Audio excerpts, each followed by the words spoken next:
Good morning, everybody. This is the TSMU fan here, and today we'll be reviewing the first special to be animated by ARC Productions and the first special to be written by Andrew Brenner, King of the Railway. Sorry that this one took a bit longer to come out. As I mentioned in the description of my Blue Mountain Mystery review, I was on vacation for a week and couldn't get to writing the script and or editing the video together. I was also occupied with things like other video projects, so sorry if this one took a little bit longer to come out than the others. But without further ado, let's start this review off. The plot of this movie is that Sir Robert Normanby, a good friend of Sir Topham Hatt, has returned to Sodor after traveling the world for years. He has a surprise planned, which is to restore Ulfstead Castle to its former glory. However, his engine, which is named Stephen, goes missing before the day of the reopening of the castle. Thomas and his friends now have to find Stephen and tell him about his new job giving tours to guests visiting Ulfstead Castle before it opens to the public. Now, let's of course start out with the bad things about this special. Probably the worst aspect about this special is that Connor and Caitlin are faster than Gordon and Spencer. Connor's basis is a New York Central Hudson, which has a top speed of 110 miles per hour, while Caitlin is based off of a Baltimore and Ohio P7A, which has a top speed of 85 miles per hour. Gordon's basis is a LNER Class A1 Pacific, which has a top speed of 100 miles per hour, while Spencer, like I mentioned in my Hero of the Rails review, is based off of a LNER Class A4 Mallard, which has a top speed of 126 miles per hour. So, I could see how they could pass Gordon since Connor's basis is faster than he is. That doesn't explain why Caitlin was able to somehow pass him and Spencer though. But the fact that they can also go faster than Spencer can? No. I do think that maybe Gordon and Spencer weren't going at their full speeds and that's how Connor and Caitlin were able to pass them, but it still seems very unlikely that that's the case. And while I do love this movie as much as anyone else, the plot seems a bit messy. It jumps around a lot from Stephen trying to find his new job to Thomas, James, and Percy working on the castle, and it's kind of distracting. I think the best way to fix this is to have all these events take place at once. For example, have a section of the movie focused on Stephen trying to find his new job, and then another section focused on Thomas, James, and Percy working together at the castle. I still think that the movie was very well done, but the plot definitely feels like it needed one more slight rewrite before entering production. Another thing that I didn't necessarily like was the animation. Looking at the later movies that ARC Productions has animated, King of the Railway and Tale of the Brave look just awful compared to their later works, which is a good thing, as they definitely needed to make some improvements, as the animation almost looks like it was rendered without being fully finished. As per the usual first movie animated under a new company, there are some animation errors, but not as much as in Hero of the Rails. And this movie does have some minor goofs, like how Toby enters and exits through Knapford Station where there's supposed to be a dead end, and the fact that when the Earl says, "And I promised Millie I'd be at the estate by 2, the clock in Knapford reads 4:25, and the fact that Gordon is going so fast here, his wheels are actually turning backwards, but those are just minor issues that really aren't worth talking about. I also want to mention that the animation looks very choppy in some parts, especially the facial movement of the engines. Fortunately, all of this was improved and ARC got better and better as time went on. Another thing that I thought was a bit questionable is that when the Earl finally reveals to Thomas, Percy, and James that he was reopening Ulfstead Castle to the public, isn't that already incredibly obvious? What, did you think that he was restoring the castle just for the heck of it? I also think that the dialogue definitely feels like it was improved on a lot, with Andrew Brenner now being the head writer instead of Sharon Miller, but some stuff does seem a bit simplified at times, but that's just a small nitpick when the movie has so many positives to offer. I also noticed that when the Earl sends James away to the washdown and says, "Oh, bother.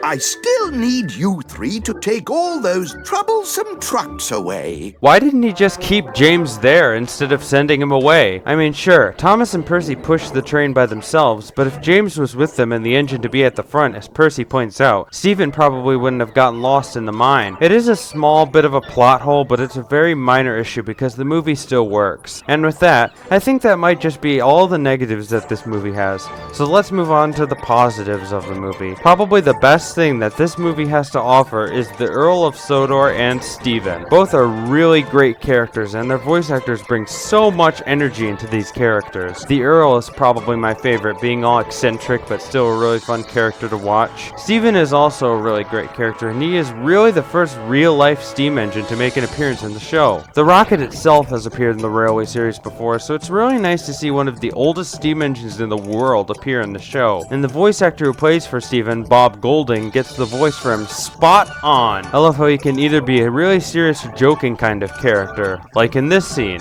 Or maybe he wants to make tea in my boiler. Or this one. What are you doing up there? They're turning me into an aeroplane! Really? No! And how about this one? You're safe now, Steven! I've come to get you out of here! Really? I was thinking of taking up mining.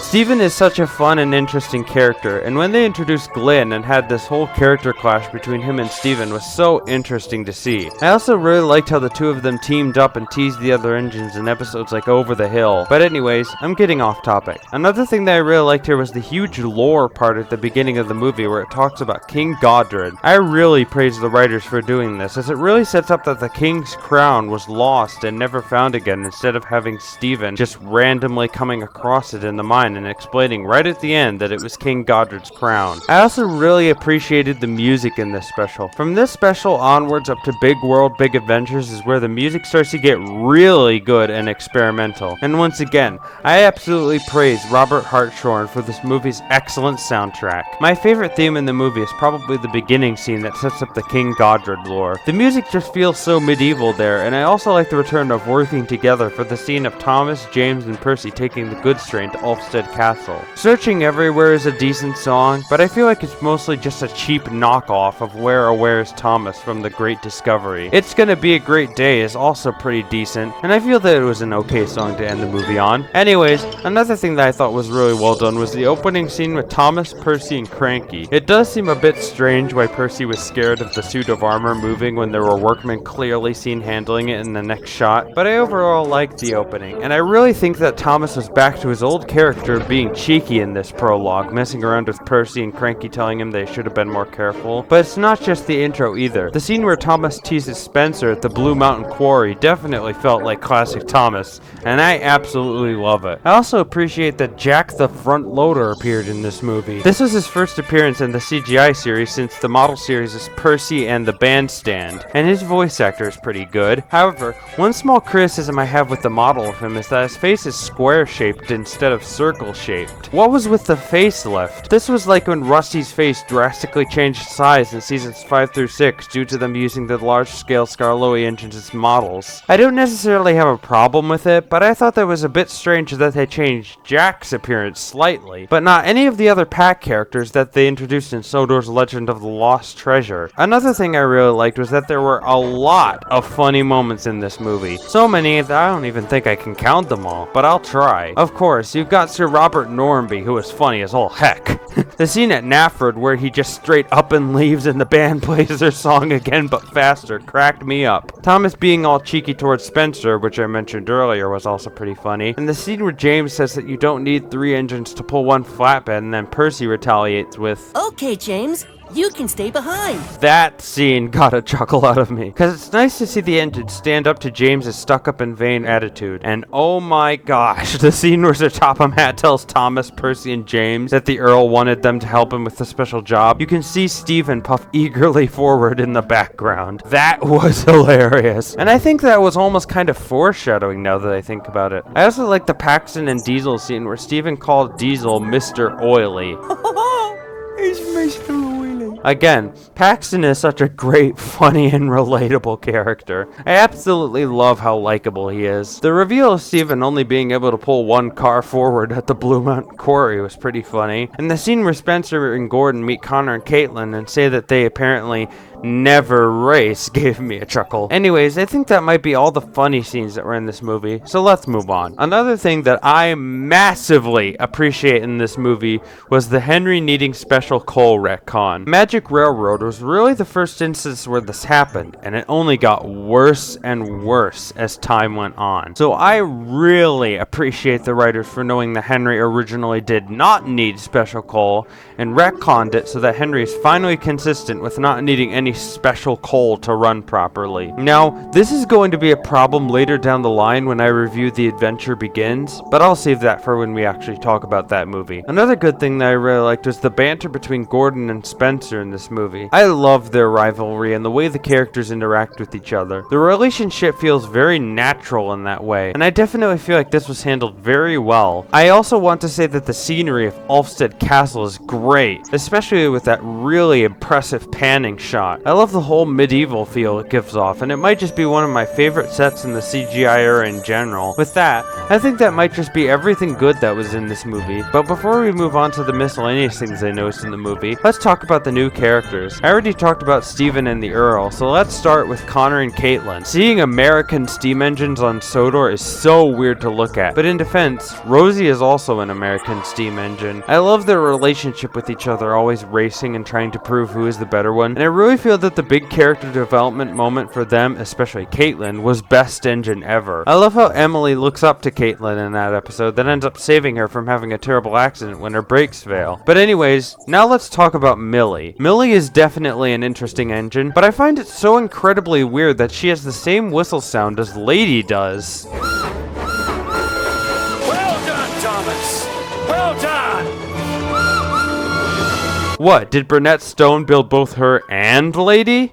Who knows? That would have been really interesting if that ended up being the case. But anyways, that's all the new characters introduced in this movie. But before we move on to the miscellaneous things I noticed in the movie, let's talk about the new narrator, Mark Morahan. He's definitely a change of pace from always hearing Angelus and Brandon all the time. But now that I think about it, Morahan almost sounds like Michael Angelus. So I guess he's okay. He provides a nice laid-back narrating style, but I wouldn't really consider him as one of my favorite narrators because some of the voices he gives the characters in stuff like the read-aloud books are not that great. I saw a monster in the forest, he said. So now that we've talked about the new narrator, let's officially move on to the miscellaneous things I noticed in the movie. Probably the biggest thing that I noticed from looking on the wiki was that in early concept art of Ulfstead Castle, Colin was going to appear stationed there instead of at the wharf like he was in season 12. I almost think that they should have gone through with that, but I totally understand. Colin is a pretty obscure character, and the concept art was apparently done by Guru Studios instead of Arc, which explains why he was cut. Regardless though, seeing Colin in full CGI would have been really interesting. Another really cool thing that was in the movie is that since Steven is the Rocket in this movie, he describes events that the actual engine participated in, such as the Rainhill trials, and the fact that he also worked at the mines afterwards. Additionally, Steven's name was actually taken from the person who built the real-life engine, Robert Stevenson. That was a nice little detail, and seeing engines that competed with the real-life Rocket in the Rainhill trials, like Novelty and Sans Perel, was a really nice touch. These subtle little details are great, and I love how they were able to incorporate the first few steam engines ever to be built in this movie. But I practically already talked about Steven before, so let's move on. Another thing that I liked in the movie were the subtle references to other Thomas episodes, like how Henry complaining to James that he couldn't build up any steam was a reference to the episode Coal, where Henry complained to James about his illnesses. Also,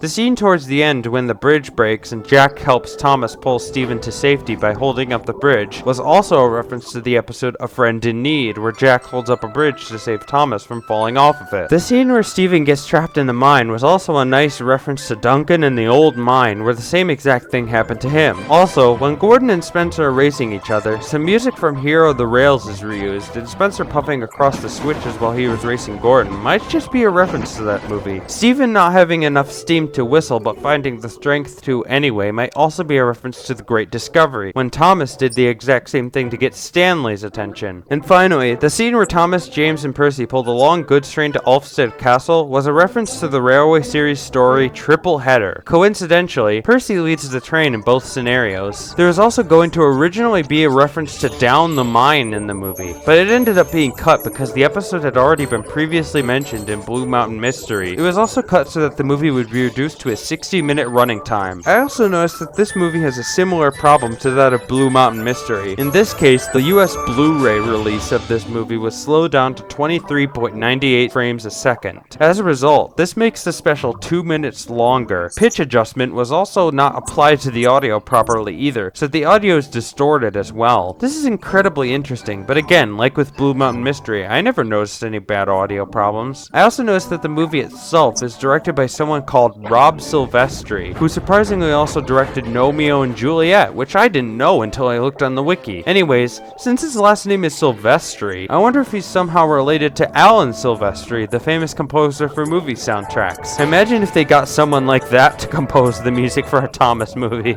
I also noticed that when Gordon sees Steven in the way when he and Spencer are racing, Steven is humming the engine roll call to himself. How does Steven know about the engine roll call? And how does the Sodor Brass Band know the song when they play it at the beginning and at the end? What, is that like Sodor's national anthem or something? But anyways, another thing that I noticed while watching the movie was...